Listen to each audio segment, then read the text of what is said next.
Syederalon ledakan terjadi di sebuah pusat perbelanjaan di distrik Podilsky di Kiev pada Minggu 21 Maret 2022 malam. Berikut informasi selengkapnya.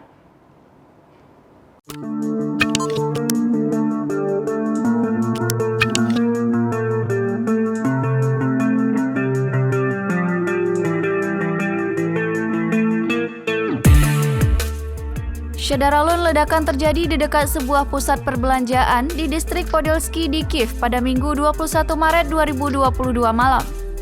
Beberapa rumah dan gedung pusat perbelanjaan tersebut terbakar hebat. Terlihat api menyala dan asap hitam membumbung tinggi.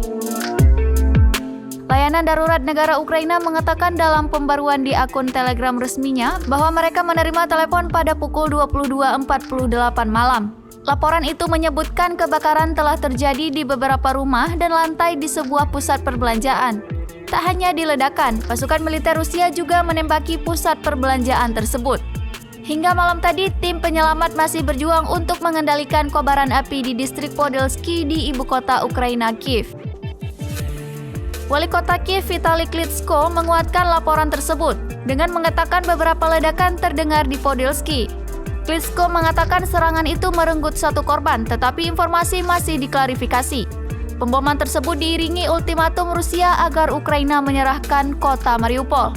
Mereka meminta agar kota tersebut diserahkan sebelum pukul 5 pagi waktu Moskow pada hari Senin ini.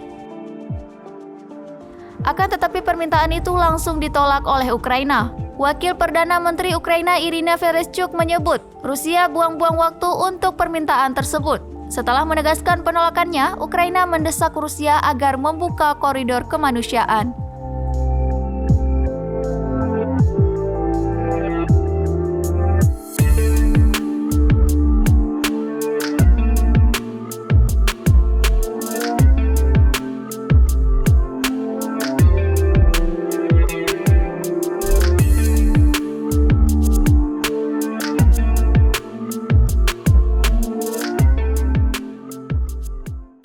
Demikian informasi kali ini Syederalon mengenai konflik Rusia dan Ukraina. Tetap saksikan terus informasi lainnya di kanal YouTube Serambi On TV.